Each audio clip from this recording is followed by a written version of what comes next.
The Search for Universal Spirituality. Since today is the last day of the 2018 Parliament of the World's Religions, now being held, this is the last day of it in Toronto. It's been running all week. I thought it's a fitting to celebrate the continuing progress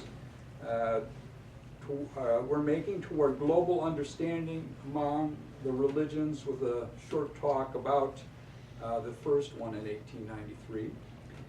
During the summer, I was excited to find here, as I've already suggested, in the library here of Theosophical Society, these volumes. So I'll explain. 2 copies of the 2-volume set, which was held at the Columbian Exposition in Chicago, sort of one of the very early world fairs that was ever held here in the U.S. Since having a high school class in world religions a long time ago, obviously, I have had a lifelong interest in religion that I pursued through independent study, university coursework, in a number of traditions, as well as teaching world religions at the college level. I had repeatedly read about the World's Parliament of Religions, but had never been able to find volumes of the set in libraries. Even a couple of university libraries I was at didn't have them. And so when I found them this summer, I was like, wow, what a hoard this place has. And really, Theosophical Society has an incredible library in the back.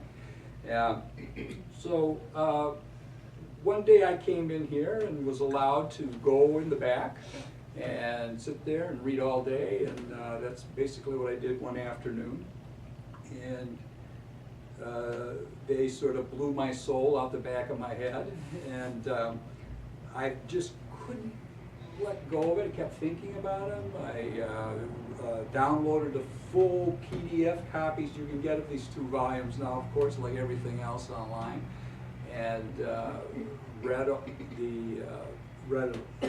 of the speeches and so forth that I'm going to be discussing, and other material.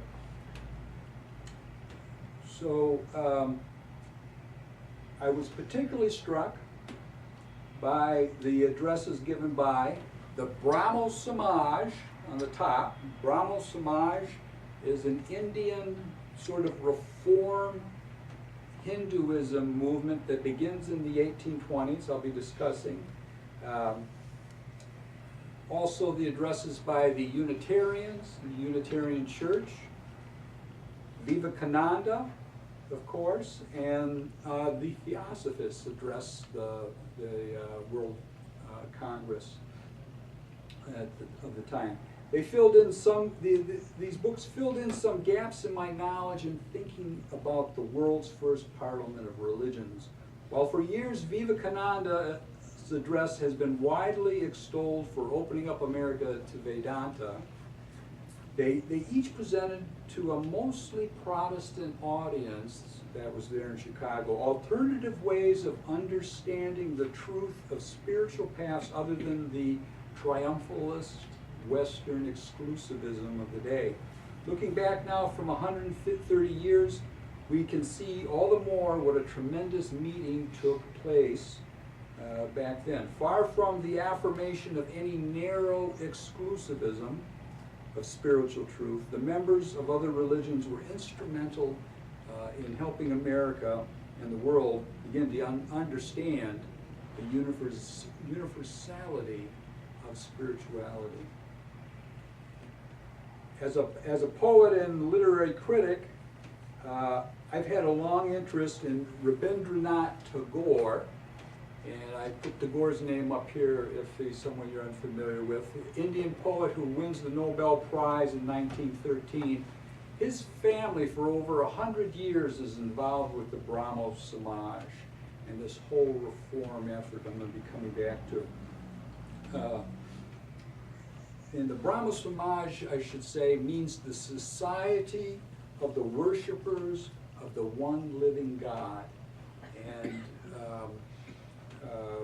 both Tagore's father, Rabindranath, and his grandfather, Dwarkanath, were central to creating houses of worship for the Brahmo Samaj all over India.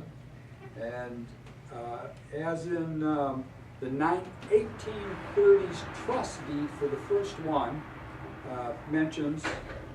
explains, quote, "For the contemplation of the author and preserver of the universe, to the promotion of charity, morality, piety, benevolence, virtue, and the strengthening the bonds of union between men of all religious persuasions and creeds," end quote.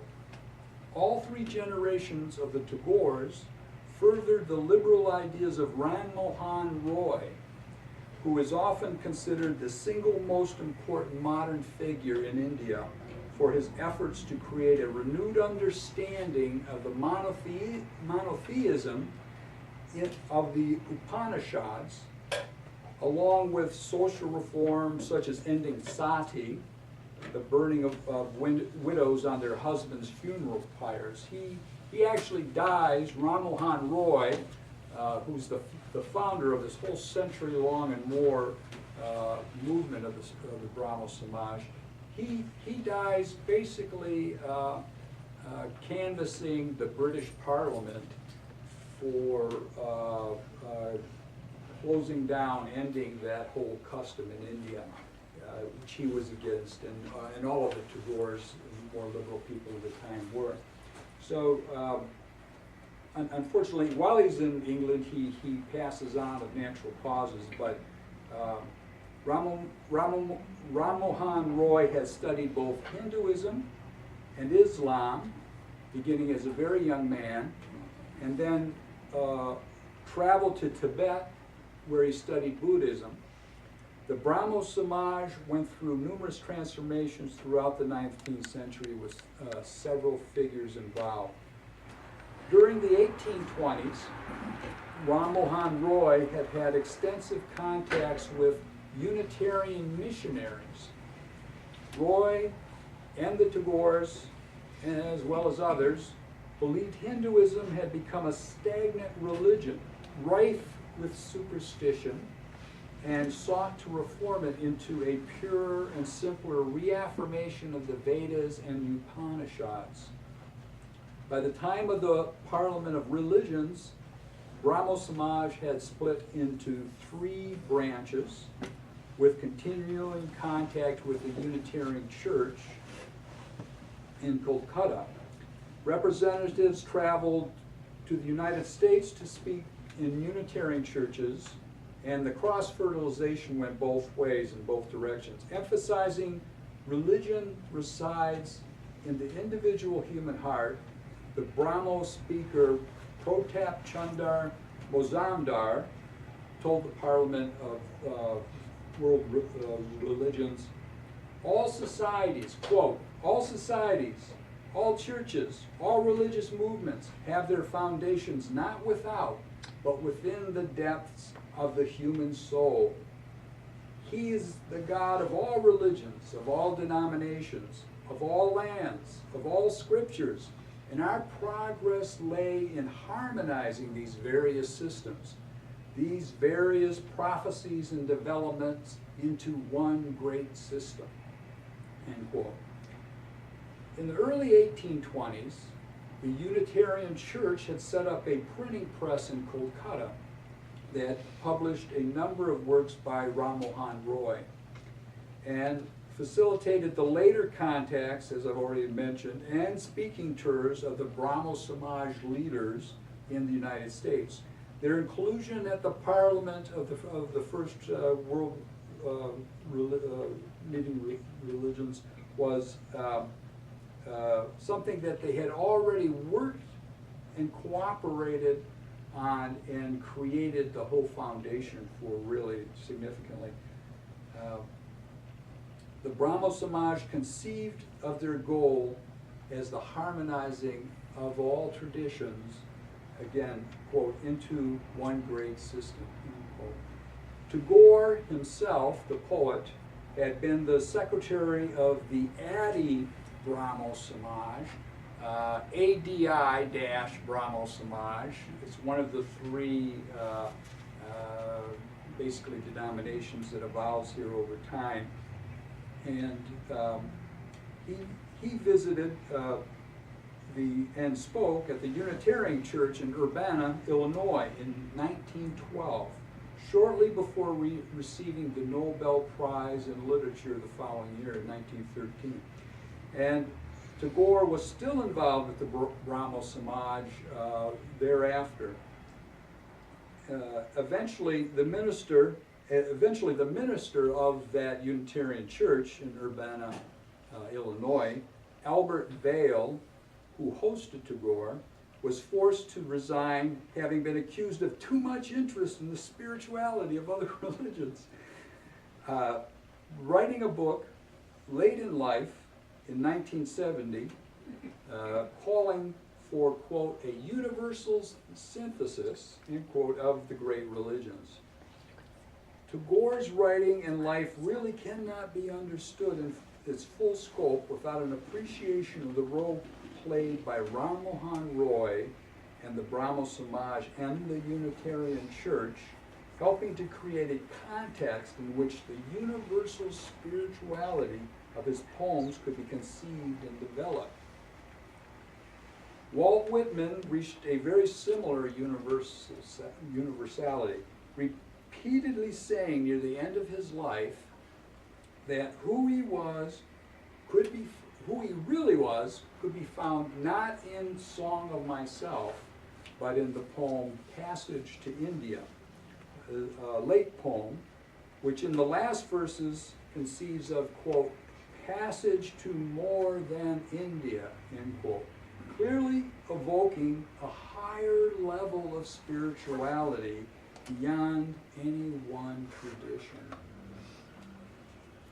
The Unitarian Church had grown out of the Calvinism of the 1700s and the Congregationalism of the early 1800s, and the writings of liberal ministers and thinkers such as George Ripley, whose books were open to other spiritual traditions and were heavily influential on Ralph Waldo Emerson and other writers who became known as the Transcendentalists. Elizabeth Cady Stanton and other Unitarians spoke, along with one who suggested Unitarian thinking by referring to the Nicene Creed. Quote, this is the Unitarians' address, part of a snip from their address. Quote, at the close of the 4th century, the Church has gained a creed and lost an empire. Its monotheism has been swamped by its explanations about God, the reality of God, obscured by its definitions of what a God is like. The only heresy that has nothing to recommend it has now become universal. It is the heresy which declares that intellectual accuracy is the condition of salvation, and that a formula is the guarantee of religion, end quote. His emphasis is that dogma and doctrine and abstractions do not constitute religion. Emerson, though, in his own terms, in the 1830s, had found the Unitarian Church, quote, corpse cold, end quote, and left it for his own reasons. By 1933, the Unitarian Church and the separate but at times loosely affiliated church known as Universalism chose to embrace the modern secularism of the Humanist Manifesto, putting aside, at least on paper, the spirituality that earlier generations of Unitarians had thought was the very core of religion, while the two churches officially merged only much later in 1961 as the Universalist Church grayed out. For some Unitarian churches, a further step was taken with the embracing of the atheism of Rabbi Sherwin Wine and others in more recent years, though on the local level, many Unitarian churches remain basically liberal Christian, while more open to all spiritualities. From reading Emerson in my youth, that's the kind of Unitarian Church that I've always felt myself sympathetic with. For me, the Universalist Church of Universalism movement has always been associated with its former 19th century charming little church on Walnut Street in Rochester, Michigan. I'm the only one alive almost who remembers it, but where I grew up. But for decades now, the home of boutiques, yoga, and counseling centers. From a different direction, Vivekananda spoke to the Parliament of Religions as more of a representative of a traditional Hinduism. Stemming from Ramakrishna, the well-known holy man in Kolkata, Vivekananda had found the Brahmo Samaj too cerebral, based on the more philosophical Upanishads, asking the Brahmo Samaj once fervently, "Have you seen God?" As a young man in tents. And despite his family's multi-generational involvement with the Brahmo Samaj for over a century, Tagore himself, in the 1930s, referred to the Upanishads as too philosophical to found a religion on, apparently having insufficient bhakti, I think is the implication. Vivekananda made a tremendous impact on the audience of mostly Protestants, affirming, quote, "As the different streams having their sources in different places all mingle their water in the sea, so, Lord, the different paths which men take through different tendencies, various though they appear, crooked or straight, all lead to thee." Expanding on that theme of spiritual oneness and unity, Vivekananda explained, quote, "Some are drawn their whole lives to their idol of a church and never rise higher, because with them religion means an intellectual assent to certain doctrines and doing good to their fellows. The whole religion of the Hindu is centered in realization. Man is to become divine, realizing the divine, and therefore idol or church or temple or books are only the supports, the helps of his childhood, but on and on he must progress." Vivekananda's entire image of mingling had been worked out much earlier on the Indian subcontinent. I think not only of the Upanishads, but Dara Shikoh in the mid-1600s in his book, The Mingling of the Oceans. And I should put his name up here because it's really a difficult one maybe. And he lived in about the 1600s in the middle. In the mid-1600s, his book, The Mingling of Oceans, studies Hindu mysticism and the Sufi principle of Wadat el-Wujud, the oneness of being, and other key terms from Sufism and the Quran, such as Tawheed, meaning unity. The son of the Mughal Emperor Shah Jahan, Shikoh had an exceptional background in education in both religions, writing about the mysticism of the two religions that, quote, "they are identical," end quote.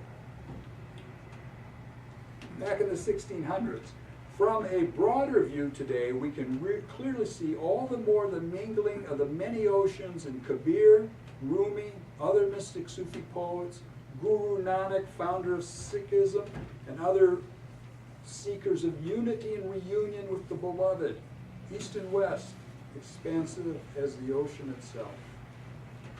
All of the churches or movements that I have thus far touched on at the world's first Parliament of Religions was largely traditional in source and nature.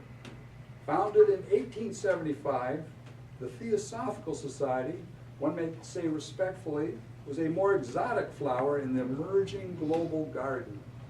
Its founder, Madame Blavatsky, having died a few years earlier in 1891, William Q. Judge and Annie Besant spoke about, among other things, its three principles. First, to form a nucleus of a universal brotherhood without distinctions of race, creed, sex, caste, or color. Second, to encourage the study of comparative religion, philosophy, and science. Third, to investigate the unexplained laws of nature and powers latent in humanity. The ancient wisdom residing in all traditions was extolled as the common inheritance of humanity, as in Hermeticism and Neoplatonism. That her society has endured for 130 years says a lot about its meeting a spiritual need of humanity. A more neutral place of meeting and fellowship, free of politics and rigid, traditional, and exclusive dogmas and doctrines. The society she helped to create has done a lot of good around the world, especially in India by all accounts. Mahatma Gandhi, for instance, received a copy of the Bhagavad Gita in London from the Theosophical Society, which changed the course of his own life and set him off on a journey that made an incalculable impact on modern India. By his own testimony, Gandhi's reading Blavatsky's The Key to Theosophy sent him into the Hindu scriptures, helping him and India to heal from the denigration of their heritage by British colonialism. Similarly, Henry Elcott, Annie Besant, and other theosophists made significant contributions in India in regard to the Indian National Congress and social reform, and in Ceylon, where they helped Buddhists recover their rights to practice their own religion. I think, too, of theosophy as a response to modernity. Exactly when Western civilization was entering the throes of the decline and loss of spirituality, with early adumbrations of nihilism and materialism appearing in Russia, Europe, Great Britain, in various poets and writers, science and culture. Theosophy reaffirmed that humanity was the beneficiary of an ancient wisdom of spiritual depth that was too precious and integral to the very nature of what it means to be human to be lost. The emphasis on universal brotherhood challenged extreme nationalism, while the call for the study of comparative religion prescribed a more informed understanding of the great faiths and traditions, all of which we still need today. Modern culture has come a long way since 1893. Theosophy is part of the reason why. It has encouraged countless people through the many decades in the right direction towards mutual understanding of our common humanity and spirituality. In our extremely, extremely fragmented, dehumanizing modern culture, the dominant interpretation of the Enlightenment has become doctrinaire nihilism and materialism, rejecting and ignoring any and every form of spirituality, tolerating nothing that challenges it, intoning in all settings, the university, journalism, and otherwise, that there is no God, no meaning, no purpose to life, science often reduced to scientism. This global state of affairs frighteningly resembles the worst collapses of modern history, East and West, under the French Revolution, the Bolshevik Revolution, Nazism, and in China and Cambodia. We need to recall that the greatest fear of the authors of the Federalist Papers, which discussed what form of government the United States should have, was faction. They and the framers of the Constitution understood that they were undertaking an experiment. Could government exist and endure without an official established state religion? It had never been done before. Benjamin Franklin famously said, leaving Independence Hall at the end of the Constitutional Convention, quote, "You have a republic if you can keep it," end quote. John Adams was one of the most pessimistic voices, writing in 1814, quote, "Remember, democracy never lasts long. It soon wastes, exhausts, and murders itself. There never was a democracy yet that did not commit suicide, end quote. For many, the question was how the passions could be kept in check and moderated. It had always been believed that mere laws and regulations were not enough, that state religion existed to create the purposes of order in the inner soul, helping to hold together something worthy of the name civilization. Spirituality is a clarification or redefinition of religion that is precisely what is needed to survive our many crises.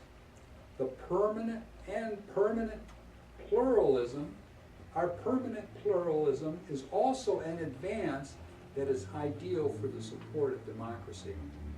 I've always studied and learned from other spiritual traditions. When something happens, or I'm in need, joy or sorrow, I think of a verse in the Tao Te Ching, the Bible, Confucius, maybe the Quran, wherever, a wisdom teaching of the Lakota, an indigenous myth. I cannot imagine life without any one of them. Exclusivism is such an antiquated idea. It's a pity humanity somehow ever came up with it. What wars and horrors we have wrought upon others and ourselves in its name. For Buddha, the passions were all about having the spiritual strenuousness and will to refrain, renounce, creating through meditation a refuge within oneself. To work out your own salvation by cultivating bodhicitta, compassion that seeks enlightenment, not merely for oneself, but for the good of others. Irving Babbitt, the poet T.S. Eliot's professor at Harvard, with whom he studied Sanskrit, translated the Dhammapada, Buddhist classic of Southern Buddhism, in the 1930s. It was remarked of him after his death that he was much more Buddhist than was generally realized. Although T.S. Eliot ended The Wasteland in 1922, his book, with a turn to the Upanishads and ending with the word Shanti, Shanti, Shanti, instead of moving forward from those words into the refuge that he did evoke in the East, following Babbitt and an increasing portion of the enlightened culture, instead he reverted back into exclusivism. The universality of Aldous Huxley's The Perennial Philosophy was still some years away, but something like it would have made much more sense for Eliot, given his ending to The Wasteland, and would have been much better for the culture than all his later books on Christianity.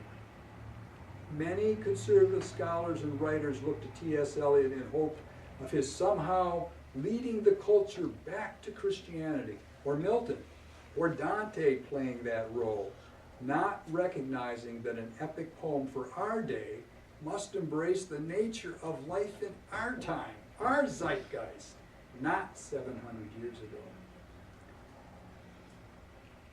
The Baha'i movement was only briefly, anecdotally mentioned at the First World's Parliament of Religions.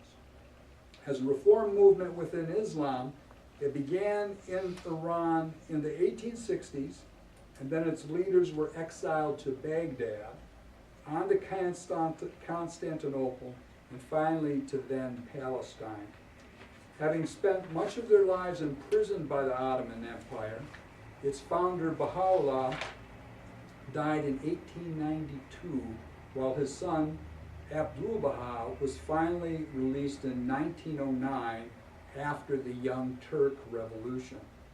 From 1911 to 1913, Abdul-Baha spoke at several chapters of the Theosophical Society in Paris, Budapest, London, Liverpool, Edinburgh, Washington, D.C., Evanston, Illinois, and elsewhere. I believe he learned from Theosophy as much as his listeners perhaps learned from him.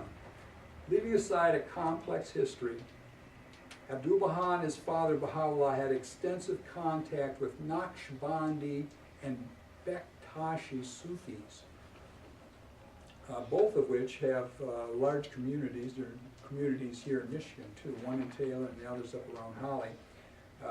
And by 1910, Abdul-Baha increasingly interpreted the teachings of his father as a universal religion, a broad, open, moderate spirituality in harmony with modern science and life. In London in 1911, it was Annie Besant who invited Abdul-Baha to speak at the then new Theosophical headquarters. His two talks to the British Theosophists are in the book Abdul-Baha in London, during one of which he is asked if he, quote, recognized the good which the Theosophical Society has done, end quote. He replied, I know it. I believe a great deal of it. I think a great deal of it. I know that their desire is to serve mankind, end quote. In 1913, 2 years later, on his second visit to Great Britain, at the Theosophical Society of Edinburgh, Abdul-Baha wrote the following prayer in the Society's book, quote, He is God, O Lord, cast a ray from the sun of truth upon the Society, that it may be illumined. Abdul-Baha's presentation of what it meant to be a Baha'i was often summed up along the lines of the following, quote, to be a Baha'i simply means to love all the world, to love humanity, and try to serve it, to work for universal peace and universal brotherhood. Abdul-Baha's always emphasized unity, not exclusivism of religious truth, paradoxically stating that the Baha'i movement was not an organization, insisting, quote, do not be exclusive, end quote. Rather, learn to distinguish the sun of truth from whichever point of the horizon it is shining, urging spiritual democracy, not theocracy. After he died in 1921, the old religious story repeated itself. Many of his followers gave up on trying to understand what he meant by a religion that wasn't an organized exclusivism, and immediately set out to create a global theocracy, resulting now in several to a dozen Baha'i denominations. My book, Letters from the American Desert, recounts much of the history of the Baha'i movement from 1910 to Abdul-Baha's death in 1921. In The World's Religions by Huston Smith, he remarks, quote, Baha'i, which originated in the hope of rallying the major religions around the beliefs they held in common, has settled into being another religion among many, end quote. Yet, the inner spirituality is identical with the mysticism of Sufism, Sikhism, or Mahayana Buddhism, the great Christian mystics like Meister Eckhart in the 12th century, or the other mystics in Evelyn Underhill's classic book titled Mysticism. Through meditation and prayer, experience in cultivating the deepest levels of the psyche and consciousness, in order to return, as the Sufi mystic El Junaid emphasized in Baghdad in the 9th century, from the experience of unity and oneness with the divine to the service of humanity, to work for the good of others, the brotherhood of humankind. The British historian Arnold Toynbee wrote in his book Mankind and Mother Earth, published in 1976, quote, in a 20th century world in which the whole living generation of mankind is being knit together into a single society within a framework built by Western technology, this is the fundamental issue underlying all economic, political, and ideological controversies. Shall man worship man, or shall he worship God and seek Brahma Nirvana? Throughout Toynbee's many books, he weighs not only the political, social history of more than 25 major world civilizations, their rise and fall, but insightfully, the spirituality that underlay their unity and coherence, and how the fraying of and loss of a commonly shared understanding of meaning and purpose led to either their collapse or a reassessment and adjustment that allowed them to come together at a deeper level, thereby saving themselves from collapse and ruin. His book, An Historian's Approach to Religion, his Gifford lectures of the early 1950s, should also be noted as exceptional in this context, for it very much conceives of spirituality in terms of harmony with Vedanta and all of the world religions. Secular historiography today has dismissed Toynbee, but we who value the sacred need to recover the importance of his historical understanding of human experience through the millennia. For the last 3,000 to 5,000 years, Toynbee's work argues that historical religions became what he calls, quote, political power symbols, end quote, state-established religions, what Dostoevsky called man-God or God-man, what Alan Watts described as religion modeled on, quote, monarchy, basically theocracy, and thereby undermined the spirituality that created them.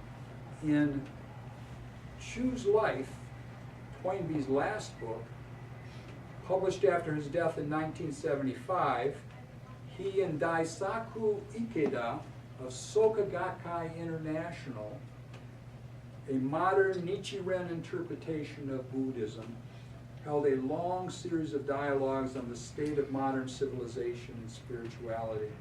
East and West.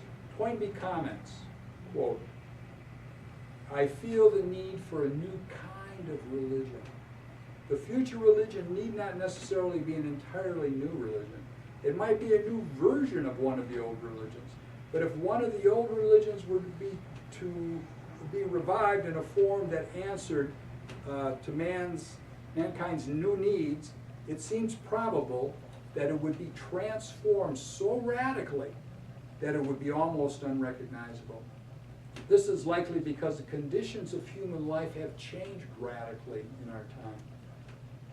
I am convinced that only a new religion will be able to take the lead in a civilization on a high plane that combines both science and philosophy. But the religion that we need must inspire mankind's scientific and philosophical spirits and must be able to meet the needs of a new age. It must be a religion that can go beyond the differences between East and West and, binding all mankind into a unified body, save the Occident from its present crisis and the Orient from its current hardships. Discovering this kind of religion is the greatest task before mankind today. Far from a new religion or a revision of only one traditional religion, I believe is what he's saying, we need to recognize the unity of all spiritual traditions at the deepest mystical level. For more than a decade, I have visited over 60 churches, mosques, synagogues, Jain and Hindu temples, Sikh gurdwaras, Buddhist sanghas, and other houses of worship through my own inner urging and with the Troy Area Interfaith Group, which has been around since 2005 now. 50 years on from the conversation of Toynbee and Ikeda, still under increasing threat from all of the retrograde forces they worried about and discussed, we human beings need all the more to put aside our differences and come together around the universal spirituality that all traditions share and revere, to save ourselves and future generations from self-destruction at the rate we're going. All have the truth. Universal spirituality harmonizes with the ancient wisdom of the ages, modernity and democracy. equally important, universal spirituality, much of which we've already lived into, needs only fine-tuning to be further seen and appreciated, and is not a totalizing exclusivism seeking to dominate and control everything in society and the individual's life. There is no reason that the discrete religions cannot remain distinct while slightly fine-tuning to acknowledge and affirm, if not recover, the underlying unity that already exists within their own tradition and unites them with their spiritual brothers around the globe. In fact, affirming their common unity would revitalize and re-energize religion after its long languor, if not rejection, throughout modernity, and help the masses understand again why spirituality is so important. So important for the life of the individual and society. For in every tradition, there were mystics who understood what religion really is: worship and experience of the Divine One, transforming the individual soul into a deeply compassionate, loving human being, capable at their best of choosing to rise above self for the good of others. In all traditions, those who are gifted in creating and nurturing community life can continue as they choose, finding, I believe, instead of graying out or falling into fanaticism, that the masses would pour back in through the front doors, now able to understand spirituality in the widest and deepest sense, in peaceful harmony with the fullness of modern life. Growing up in a family of several Christian denominations, both Catholic and Protestant, I repeatedly had the experience at family holidays of fierce arguments, into which my mother would step shouting loudly, "Enough! We're here to celebrate the holiday together!" Call me just a boy who loved his mother. But as the years have gone by, I have come to realize how profoundly wise my mother was. I know that happened at least 2 or 3 times in my youth, shocking me and burning it into my soul forever. Truth is one. Rishis call it by many names. Having read and mulled over wide swaths, that's the Rig Veda, I mentioned it, quote famous. Having read and mulled over wide swaths of all the world religions, world history, epic poetry, and literature by my mid-20s, I asked myself, what could I do with my life that might help? A kind of Jungian call from the collective unconscious, or a shaman call, seemed to keep coming to me to write a global universal epic poem, The Parliament of Poets, which deals with and evokes and explores the human search for meaning and spirituality throughout the millennia.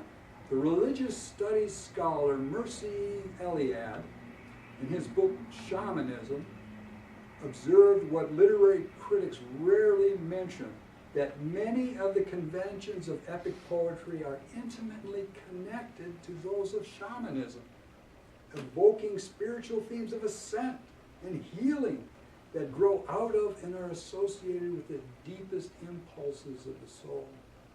To Eliade, the, quote, ecstatic experience of the shaman was a primary phenomenon, fundamental to the human condition, and hence known to the whole of archaic humanity, end quote. All the great historical religions were ultimately based on the healing dynamics of shamanism, healing the tribe through visions of spiritual ascent, myth, story, parable, reaching the deepest levels of the psyche. Another scholar on shamanism relates the story of an Alaskan shaman helping his tribe during a period of suffering from the scarcity of food when he sees an eagle flying and circling in the sky. The shaman creates a dance, imitating the eagle, holding out his arms, and teaches the people to dance around the campfire. The people understood and were at peace. The ancient Greek epic poets and rhapsodes, reciters of epic poetry, storytellers were shamans in their own way and culture, acting out the epic poems of Homer in what was at times a 3-day religious festival with the entire community of a Greek polis or city attending. We have become a global tribe. Amongst us, many are frightened and confused by the tremendous changes wrought by modernity, many falling away from the gods, or wanting to flee backwards to an imaginary past, some kind of new Jerusalem or utopia, try to force others to go there as well.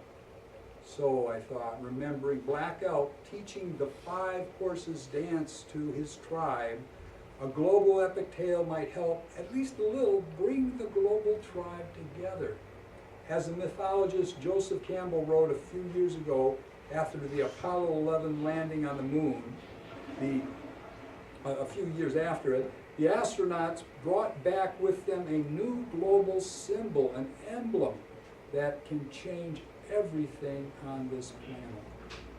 Humankind needs a big boat to cross over to the other shore, open and universal, and we've got one.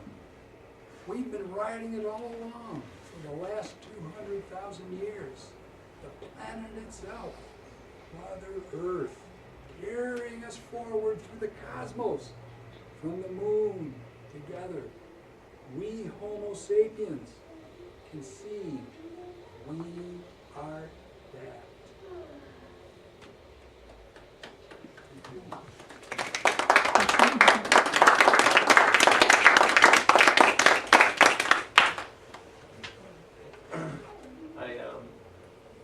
I'm really glad you brought the subject of the World Parliament of Religions into this space. I think it's difficult to underestimate the historical significance of this event, and I wanted to lay on some simple observations about this moment that are hard for us to immediately come to.